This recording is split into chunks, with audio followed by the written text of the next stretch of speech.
जय हिंद, नमस्कार। आपके YouTube चैनल अध्ययन प्रहरी पर आप सभी का स्वागत है। अपने इस चैनल पर हम लोग देख रहे हैं सेक्शनल टेस्ट सीरीज विभिन्न सब्जेक्ट्स के शॉर्ट्स नोट्स। अभी तक हम लोगों ने पॉलिटिक्स समाप्त कर दिया है। इस समय हिस्ट्री के नोट्स चल रहे हैं। इसके बाद जियोग्राफी, फिर साइंस, इकोनॉमिक्स, इन्वायरमेंट। तो कुल 6 विषयों के शॉर्ट नोट्स हमारे द्वारा तैयार करके आप सभी के समक्ष रखे जाएंगे। अभी वर्तमान में हिस्ट्री के नोट्स चल रहे हैं, जिसके 4 लेक्चर हो चुके हैं। अभी तक के लेक्चर में आप लोगों ने अच्छा अनुभव किया होगा कि मैक्सिमम पॉइंट्स जो परीक्षा की दृष्टि से महत्वपूर्ण होते हैं वो हम लोगों ने अपने इस नोट्स में समाहित किए हैं। आपने देखा होगा जैसे भारत शासन अधिनियम 1935, फिर गांधी जी की 11 मांगे, इरविन समझौता, कैप्टन हॉकिंस इत्यादि करके बहुत से कमेंट्स आए हैं जिन्होंने बहुत सराहा है हमारे इस कंटेंट पर, और धन्यवाद उनको। और आज नव वर्ष 2026 का आगमन हो चुका है। इस समय सेलिब्रेट लोग कर रहे हैं पटाखों के साथ। तो हम आज बढ़ते हैं अपने इस लेक्चर की तरफ। अभी तक हम लोगों ने इस पीडीएफ में 20 पेज देख लिया है। 21 पेज से स्टार्ट करना है। ये हमारी अभी जो एक प्रतिष्ठित संस्था है, उस पहली एक प्रतिष्ठित संस्था का जो नोट्स था, सारे क्वेश्चन हमने बना दिए थे। ये हमने दूसरा स्टार्ट किया है और अभी आपको इतने ही पेजेस के कम से कम और नोट्स मिलेंगे। अर्थात कुल मिला के आपको हिस्ट्री के 55 से 60 पेज के नोट मिलेंगे।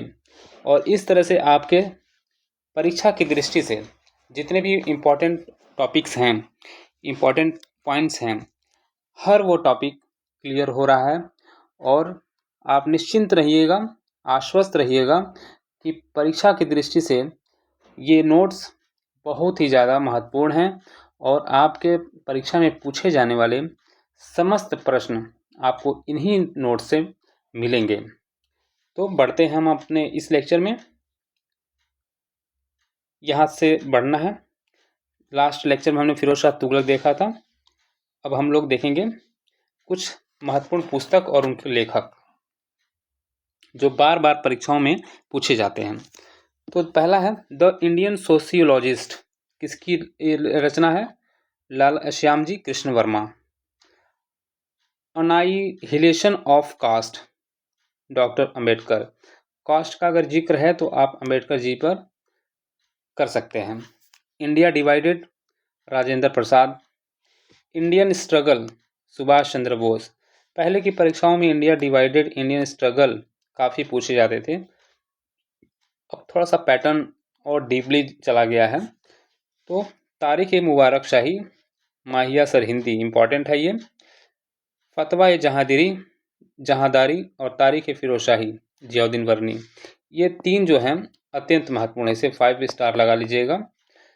ठीक है, आगे बढ़ेंगे हम लोग। विजयनगर साम्राज्य। उस समय की बात है जब उत्तर भारत पर मुगल सल्तनत और दिल्ली सल्तनत का पूरा कब्जा हो चुका था। उसी समय विजयनगर साम्राज्य का उदय होता है, जो दक्षिण भारत में, खास करके इसमें हिंदू राजा हुआ करते थे जिन्होंने विजयनगर साम्राज्य का स्थापना किया। और इसमें कुल 4 वंश आए थे, जैसे संगम, सालुब, तुलुब और अरविंदु। इनके विभिन्न शासकों ने दक्षिण भारत में अपनी संस्कृति और सभ्यता को बचाए रखा। तो पहले हम देखेंगे इसमें संगम वंश। संगम वंश की स्थापना 1336 में हरिहर एवं बुक्का नामक 2 भाइयों ने किया था। कहाँ पर किया था? तुंगभद्रा नदी के तट पर इसकी स्थापना हुई। इस साम्राज्य के तहत 4 वंश थे, जैसा मैंने अभी बताया, संगम वंश, सालुब, तुलुब और अरविंदु। तो याद करने में आसानी है। संगम आपको याद रखना है। 4 वंशों का एक तरह से मेल हो रहा है, इसलिए संगम पहला मान लीजिए। फिर सालुब और तुलुब एक जैसा इसका प्रोनाउंसिएशन है, तो सालुब, तुलुब और अरविंद नाम से अरविंदु कर लीजिए आप। तो ये 4 वंश जो हैं जिन्होंने विजयनगर साम्राज्य को आगे बढ़ाया। अब देखेंगे कि संगम वंश को किस शासक ने स्थापित किया। हरिहर प्रथम। हरिहर एवं बुक्का में जो दोनों भाई थे उसमें हरिहर प्रथम जो था, जो हरिहर नाम का था व्यक्ति, वो उसने स्थापना किया। और फिर स्थापना क्या किया, ये पहला शासक था। फिर सालुब वंश का नरसिंह इसके पहले शासक थे। ठीक। तुलुब वंश के वीर नरसिंह, सालुब के देखिए नरसिंह और तुलुब के वीर नरसिंह, और अरविंदु के तिरुमल राय। ठीक है, आगे बढ़ते हैं। अच्छा, इनका शासन काल क्या था। हरिहर संगम वंश का 1336 से लेके 1485 के बीच, और सालुब वंश का 1485 से लेके 1505 तक, और वीर नरसिंह का 1505 से लेके 1570, और अरविंदु वंश का 1570 से लेके 1646 तक। अच्छा, उद्देश्य क्या था इनका, अभी मैंने पहले बताया कि दिल्ली सल्तनत और बहमनी सल्तनत के बढ़ते मुस्लिम प्रभाव के खिलाफ दक्षिण भारत में हिंदू धर्म और संस्कृति की रक्षा करने के लिए ये विजयनगर साम्राज्य की स्थापना होती है। तो एक बहुत ही महत्वाकांक्षी कदम था। एक तरफ पूरे भारत में जो इस्लामिक आधिपत्य बढ़ रहा था उसको रोकने के लिए और अपनी सभ्यता को बचाने के लिए विजयनगर साम्राज्य की स्थापना होती है, जहाँ पे इन 4 हिंदू धर्म से संबंधित वंशों ने आगे बढ़ाया। आगे बढ़ेंगे, पहले हम देखेंगे संगम वंश 1336 से लेकर 1485 तक। हरिहर एवं बुक्का 2 भाइयों ने स्थापित किया। पिता का नाम था इनके संगम, इन्हीं के नाम पर संगम वंश की स्थापना होती है। राजधानी क्या थी इनकी, हम्पी। अब इसमें प्रमुख शासक कौन से थे संगम वंश के, इनका देखेंगे जिक्र। तो हरिहर प्रथम, जिसने स्थापना किया था, जो पहला शासक था, इसने क्या किया था, मदुरई पर विजय किया था। बुक्का प्रथम यानी हरिहर का जो भाई था बुक्का, इसने वेद मार्ग प्रतिष्ठापक की उपाधि ग्रहण की। वेद मार्ग प्रतिष्ठापक, याद रखेंगे, परीक्षा में पूछा जाएगा, वेद मार्ग प्रतिष्ठापक की उपाधि किसने ली थी, तो बुक्का प्रथम ने। हरिहर द्वितीय, दरबार में माधवाचार्य और श्रीनाथ जैसे विद्वान रहते थे। किसके, हरिहर द्वितीय के। देवराय प्रथम, ये थोड़ा सा प्रसिद्ध शासक था। तुंगभद्रा नदी पर बांध और नहरों का निर्माण कराया था इसने, ताकि कृषि आसानी से हो सके। देवराय द्वितीय गजवेटकर यानी हाथियों का शिकारी, हाथियों का शिकार करने वाला गजवेटकर नाम से विख्यात कौन था, देवराय द्वितीय। तो देवराय द्वितीय और हरिहर द्वितीय, जिसने दरबार में माधवाचार्य और श्रीनाथ जैसे विद्वान रखे थे। ठीक है, और बुक्का प्रथम को वेद मार्ग प्रतिष्ठापक की उपाधि दी गई थी। तो परीक्षा की दृष्टि से पूछ सकता है कि किसे वेद मार्ग प्रतिष्ठापक की उपाधि दी गई थी, तो याद रखेंगे बुक्का प्रथम।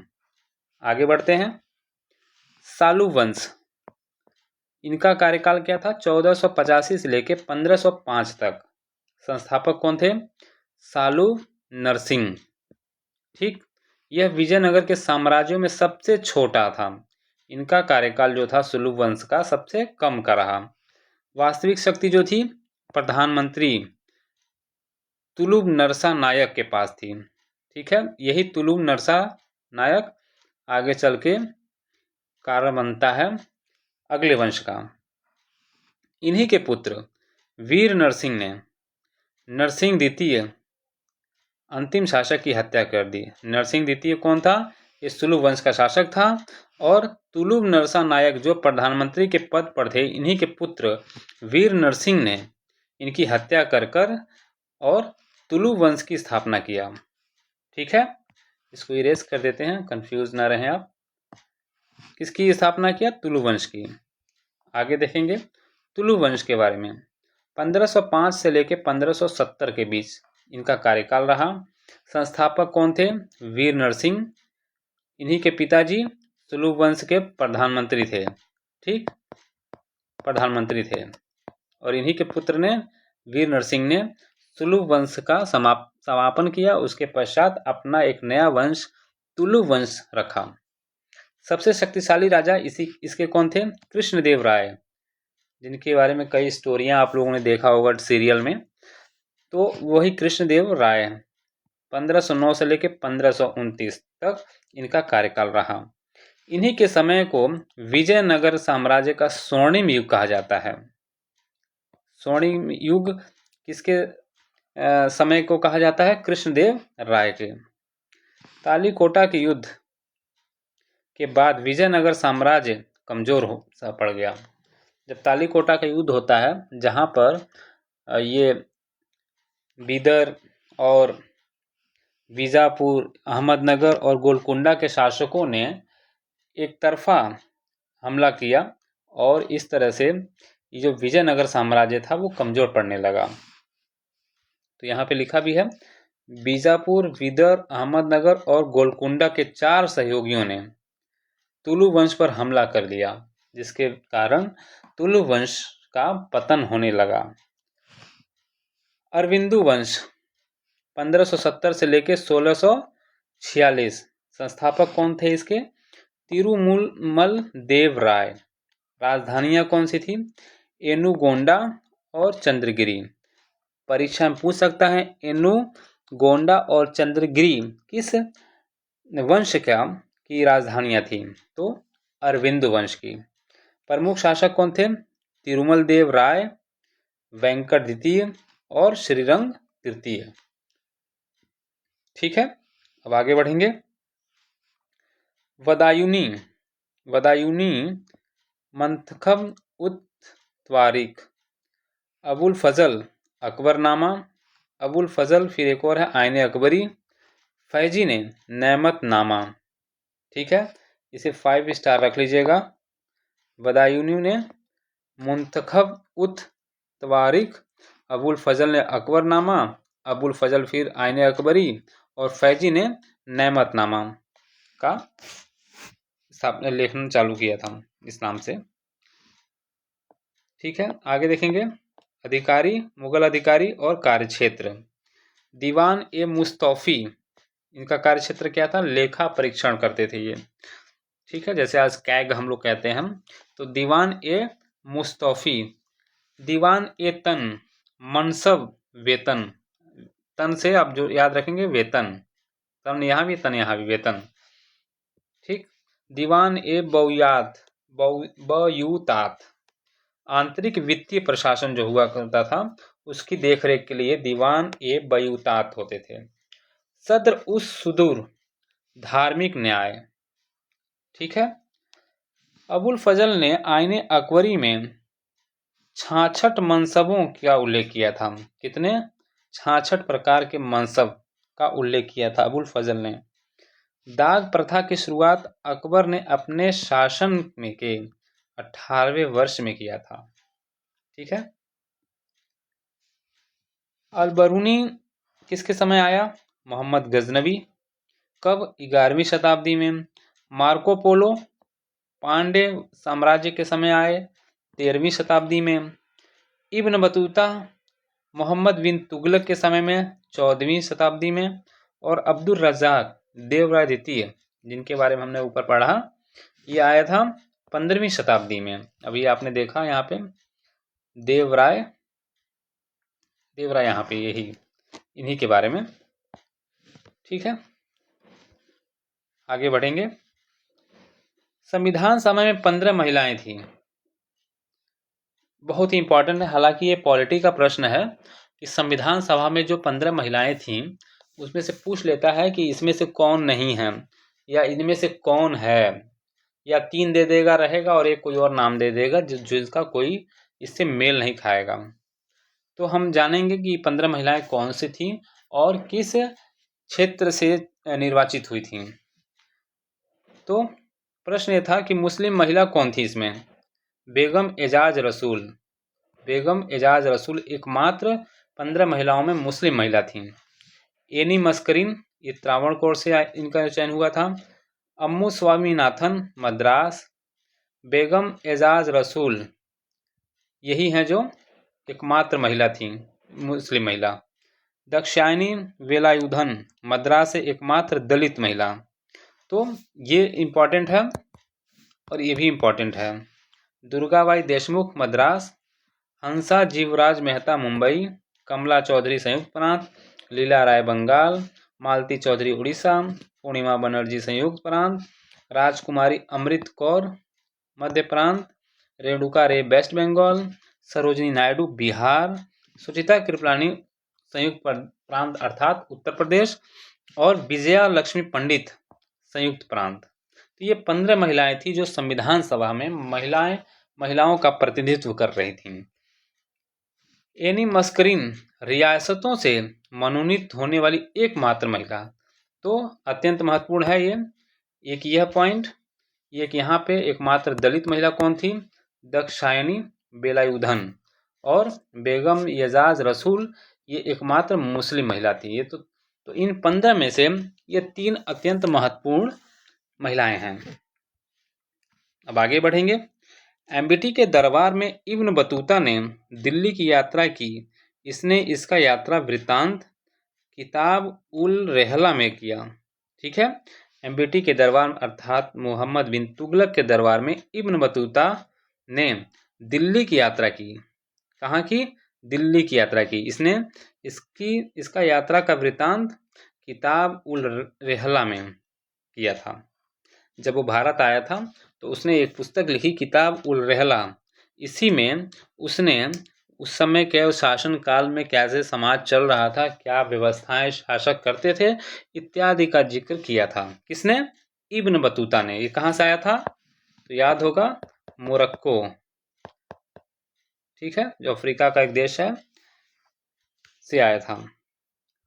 अंगुत्तर निकाय में वर्णित महाजनपदों में से केवल 2 गणतंत्रात्मक महाजनपद थे। बाकी लोकतांत्रात्मक थे, 2 गणतंत्रात्मक थे।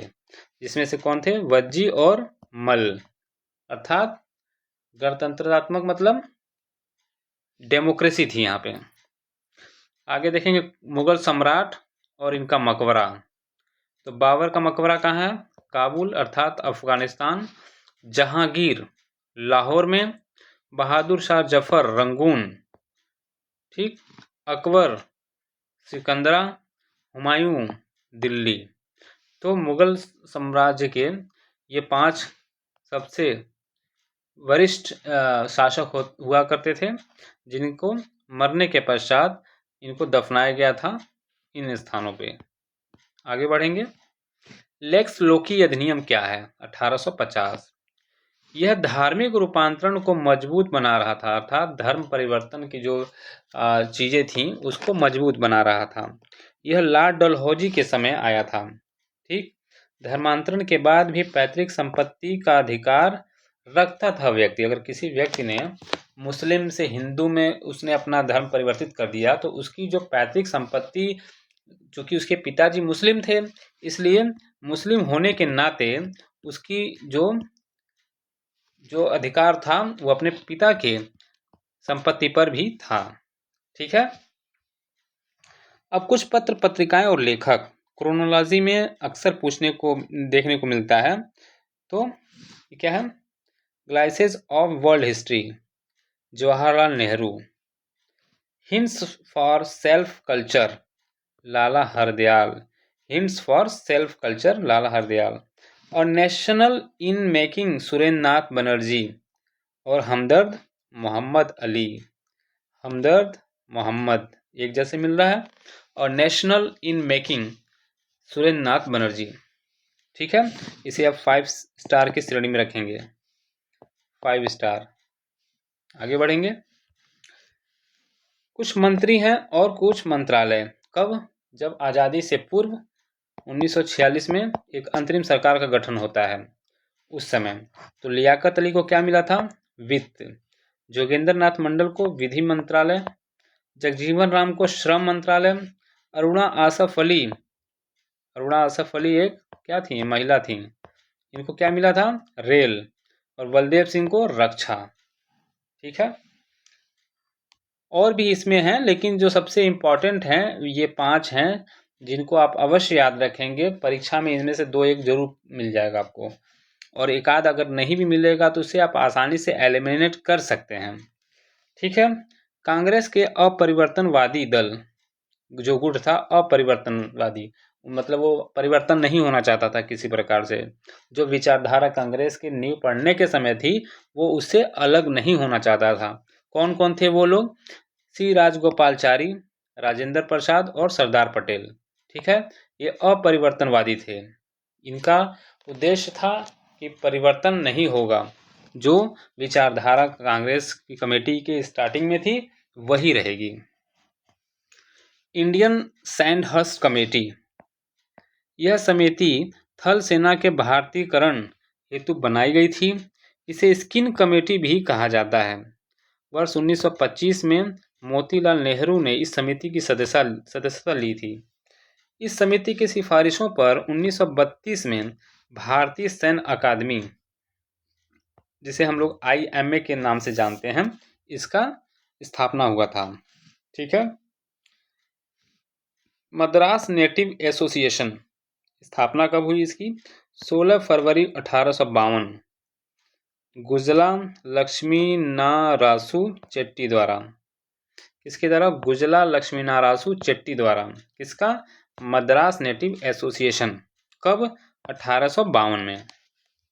इसने रैयतवारी और जमींदारी व्यवस्थाओं की आलोचना की। ग्राम व्यवस्थाओं को पुनरुद्धार की वकालत भी किया इन्होंने। किसने? गुजला लक्ष्मी नारासु चेट्टी ने। आगे बढ़ेंगे। 1857 की क्रांति के विभिन्न क्षेत्रों से जो अगुवाई कर रहे थे व्यक्ति, और उस क्षेत्र का नाम और उस व्यक्ति का नाम आप देखेंगे। तो बरेली से कौन लीड कर रहे थे? खान बहादुर खान। आगे खान और पीछे भी खान, देखिए याद रखेंगे, खान बहादुर खान। कालपी से तात्या टोपे। फतेहाबाद अजीमुल्ला। गोरखपुर से गजाधर सिंह। आगे बढ़ते हैं। अंबुर का युद्ध 1749 किसके किसके बीच हुआ? अंबुर का युद्ध डुप्ले की फ्रांसीसी सेना और कर्नाटक के नवाब अनवरुद्दीन की सेना के मध्य। नवाब इसमें मारा जाता है और उसकी हार हो जाती है। तो अंबुर का युद्ध किसके के बीच हुआ था? डुप्ले के बीच और कर्नाटक के नवाब अनवरुद्दीन के बीच, जिसमें नवाब अनवरुद्दीन की हार हो जाती है। आगे बढ़ेंगे। क्रांतिकारी और जन्मस्थान। ठीक है। राजा देवी सिंह, जन्मस्थान इनका कहाँ था? मथुरा। गणेश शंकर विद्यार्थी प्रयागराज। महावीर त्यागी मुरादाबाद। बंधु सिंह गोरखपुर। ठीक है, बंधु सिंह गोरखपुर। अब कुछ समाचार पत्र हैं और भाषा। ये देखिए 5 स्टार इसको भी लगा लीजिए और 5 स्टार इसको भी लगा लीजिए। भारत मित्र हिंदी, प्रजामित्र गुजराती, राष्ट्रमत मराठी और नायक बंगाली। तो याद रखेंगे इन समाचार पत्रों को और उनकी किस भाषा में वो जारी होते थे उनको भी। कैलाश मंदिर कहाँ पे है? एलोरा। यह द्रविड़ शैली में निर्मित राष्ट्रकूट शासक कृष्ण प्रथम ने कराया था। कब? 8वीं शताब्दी में। तो कैलाशनाथ मंदिर, जो कैलाश मंदिर है कहाँ पे? एलोरा। यह द्रविड़ शैली में निर्मित है। परीक्षा में आपको घुमा सकता है कि किस शैली से बना हुआ है, या दूसरी शैली का नाम दे देगा, लेकिन यह है द्रविड़ शैली में। ठीक है। राष्ट्रकूट शासक कृष्ण प्रथम ने कराया था। बढ़ते हैं आगे। Veda Samaj 1864 Shri Dharalu Naidu. Mohammedan literary society 1863 में अब्दुल लतीफ ने किया था। एशियाटिक सोसाइटी 1784 विलियम जोन्स, याद है सबको ये। प्रार्थना समाज 1867 आत्माराम पांडु। तत्बोधिनी सभा 1839 देवेंद्र नाथ। अब देखेंगे मणिकवाचागर और नाम्बी, ये शैव संत थे। को दक्षिण को वेद व्यास कहा जाता है। बालाघाट अभिलेख कहाँ मिले हैं? मालवा शासक द्वारा मिहिर कुल को पराजित करने के का वर्णन है। देववर्णक अभिलेख, उत्तर गुप्त वंश के शासकों का उल्लेख, इसको काट देंगे। वाकाटक ताम्रपत्र, बंधुदत्त द्वारा जारी ताम्रपत्र। आगे एक महत्वाकांक्षी राजा हर्षवर्धन के बारे में। हर्षवर्धन ने अपनी बहन राजश्री की का आत्मदाह से बचाया था। वो आत्मदाह करने जा रही थी, इससे उन्होंने बचा लिया था। राजश्री को ढूंढने में दिवाकर मिश्र नामक बौद्ध भिक्षु ने बहुत मदद किया था। हर्षवर्धन ने शशांक को पराजित किया था और पराजित करने के लिए भास्कर वर्मन की सहायता ली थी। किसको? शशांक को पराजित करने के लिए। यह 7वीं शताब्दी में के पुष्यभूति वंश का राजा हुआ करता था। किस वंश का? पुष्यभूति। इन्होंने कन्नौज पर 606 से लेके 647 तक शासन किया। इनके दरबारी कवि थे वाण भट्ट। चालुक्य वंश के पुलकेशिन द्वितीय ने इन्हें हरा दिया था। इनके साम्राज्य पे जो एक साम्राज्य इनका उदय हो रहा था, आगे बढ़ रहा था, पुलकेशिन द्वितीय के हारने के पश्चात इनका साम्राज्य जो था वो बिखरने लगा। इन्होंने रत्नावली, प्रियदर्शिका और नागनंदा नामक संस्कृत नाटक लिखे। चीनी भिक्षु जुआनजेंग और यात्री वेनसांग, देखिए कंफ्यूज कर सकता है परीक्षा में कि पहला चीनी भिक्षु जुआनजेंग, तो याद रखेंगे भिक्षु है और ये यात्री। हेनसांग जो था यात्री था, वो एज अ ट्रैवलर था। जैसे आज के समय में लोग ब्लॉगिंग करते हैं विभिन्न देशों में जाकर, उस तरह का था वो। यहाँ की संस्कृति, यहाँ का कल्चर, यहाँ की शिक्षा, यहाँ की व्यवस्था, यहाँ का समाज को पढ़ने के लिए, देखने के लिए, अभ्यास करने के लिए ये यात्री आते थे। ग्रंथ और लेखक कुवलयमाला उदोतनसूरी, उत्तर पुराण गुणभद्र, सम्रादित्य कथा हरिभद्रसूरी। विक्रमशिला के दीपंकर श्री ज्ञान को शैलेंद्र वंश के शासक ने जावा में बुलाया था। अब देखेंगे गुप्त वंश, एक अत्यंत ही महत्वपूर्ण वंश है ये गुप्त वंश। संस्थापक श्रीगुप्त, लेकिन वास्तविक संस्थापक कौन से किसे कहते हैं? चंद्रगुप्त प्रथम को। इनके पुत्र थे घटोत्कच, उत्तराधिकारी बने किसके? गुप्त वंश के। इसके बाद चंद्रगुप्त प्रथम 319 से लेकर 335 के बीच चंद्रगुप्त प्रथम का शासन रहा। इन्हें महाराज धीराज की उपाधि मिली थी। तो महाराज धीराज, याद रखेंगे, महाराज धीराज की उपाधि किसे मिली थी? चंद्रगुप्त प्रथम को। विवाह इनकी लिच्छवी राजकुमारी कुमार देवी के साथ हुआ था। उस समय के जो बुद्धिमान राजा हुआ करते थे वो दूसरे राज्यों को मिलाने के लिए शादी विवाह का भी प्रयोग करते थे। आगे बढ़ते हैं। समुद्रगुप्त, इसका शासनकाल 335 से 375 ईसा था। दरबारी कवि कौन थे? हरिशेन थे इसके, और इलाहाबाद स्तंभ इन्होंने लिखवाया था। ठीक है। गुप्त वंश के नवरत्न, गुप्त वंश के जो नवरत्न थे किसके दरबार में थे? तो चंद्रगुप्त द्वितीय के दरबार में थे, जिसे विक्रमादित्य भी कहा जाता है। धन्वंतरी चिकित्सक, यह विक्रमादित्य के दरबार के प्रसिद्ध वैद्य थे।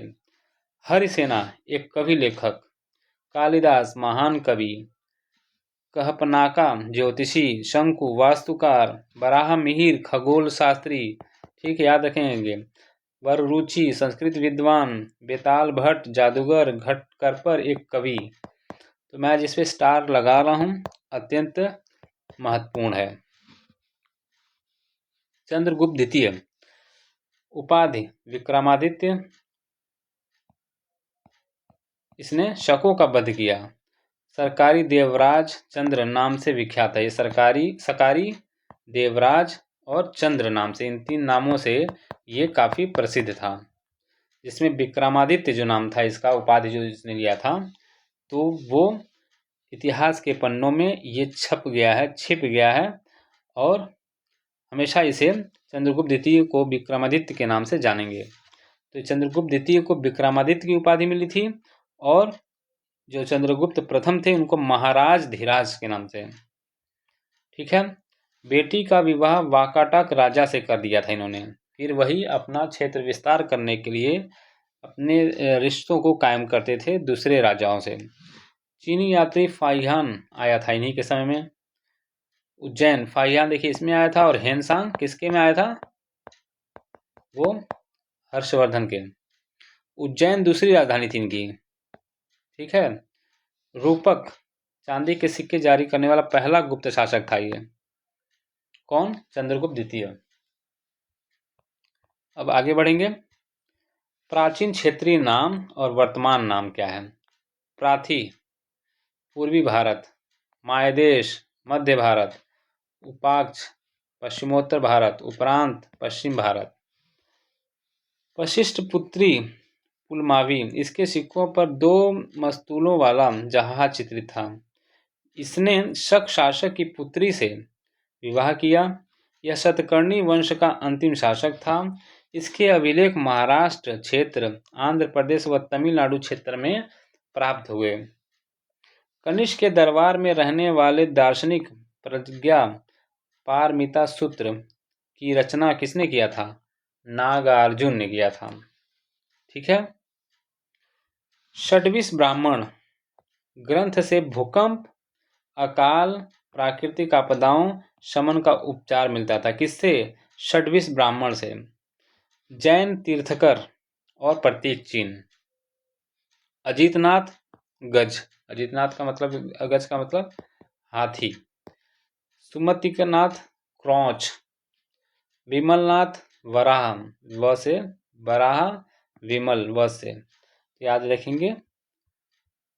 शांतिनाथ हिरण, धर्मनाथ वज्र। अब देखेंगे एक गोलकुंडा।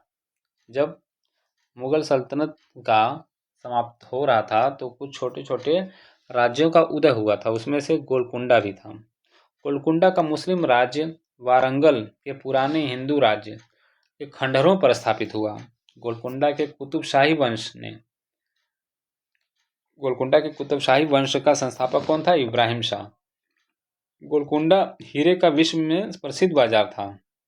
गोलकुंडा के कुतुबशाही वंश का अंतिम शासक अबुल हसन हुआ।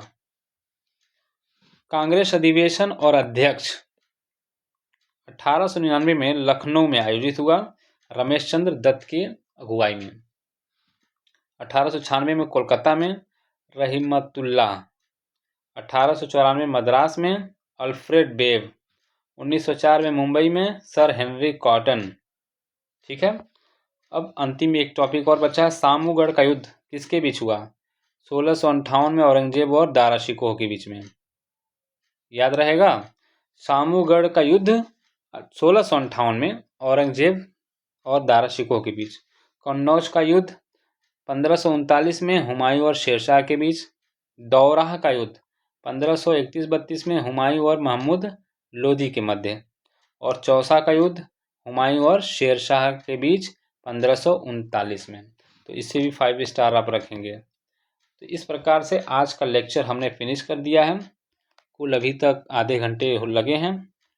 तो ज़्यादा लंबा वीडियो नहीं दे रहा हूँ मैं, ताकि मेरा भी कॉन्फिडेंस बना रहे और आपको भी ज़्यादा बोझिल महसूस ना हो।